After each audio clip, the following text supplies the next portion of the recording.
Ramai orang ingat kompresor ni barang bengkel. Sampai satu hari nanti mereka sendiri yang perlukan kompresor. Dan kau perasan tak, semua orang ada power bank phone, tapi hampir kesemuanya tak ada power bank untuk tekanan angin. Sejujurnya benda paling penting dalam mana-mana kompresor bukan saiz, bukan warna, bukan rupa luar, tapi jantung dia, iaitu motor kompresor itu. Ramai orang nampak kompresor kecil terus fikir sekadar pam angin biasa, padahal fungsi sebenar motor kompresor sentiasa sama walau bentuk apa jua sekalipun. Motor inilah yang tarik udara masuk, mampatkan tekanan, simpan dalam tank dan lepaskan balik dengan kuasa stabil bila kita guna. Bila tekan switch, motor koper dalam kompresor terus berpusing dan mula sedut udara luar. Proses ni sama macam kompresor besar bengkel, cuma versi lebih kompak. Udara yang masuk akan dimampatkan dalam ruang tekanan supaya angin keluar bukan sekadar hembusan kosong, tapi tekanan konsisten. Sebab tu bila guna untuk pam tayar, isi angin jadi sekata, bukan jenis tersekat-sekat. Fungsi mampatan inilah persamaan utama bagi kesemua motor kompresor. Tukar udara biasa jadi tekanan berguna untuk kerja sebenar. Motor oil free pula buat sistem bergerak tanpa perlu minyak tambahan, jadi kurang renyah jaga dan kurang risiko kotor. Ini penting untuk kegunaan rumah sebab orang tak nak mesin yang leceh dengan maintenance.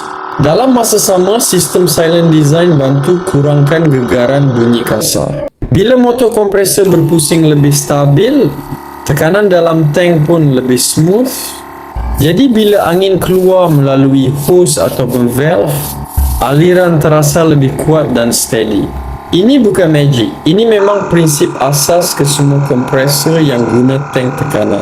Satu lagi persamaan fungsi motor kompresor ialah keupayaan simpan tenaga dalam bentuk udara mampat. Maksudnya motor kompresor tak semestinya perlu sentiasa bekerja masa kita guna angin. Dia isi dulu dalam tank siap-siap, kemudian lepaskan bila perlu. Ini buat kerja jadi lebih cepat sebab tekanan dah standby. Sama ada nak pam tayar kereta, motor, basikal, tiup habuk atau bantu kerja DIY kecil, konsep dia tetap sama. Motor hasilkan tekanan, tank besar simpan tekanan, valve lepaskan tekanan secara terkawal.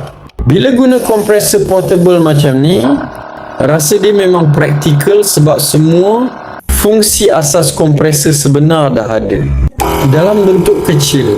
Tak perlu tarik wayar panjang, tak perlu mesin besar makan ruang, dan boleh simpan standby dalam rumah ataupun kereta. Kadang benda macam ni lah yang kita tak guna setiap hari, tapi bila tayar tiba-tiba lembik, nak berselihkan habuk ruang kecil atau nak buat kerja cepat, terus rasa lega sebab ada alat yang memang dicipta untuk hasilkan tekanan angin bila-bila masa.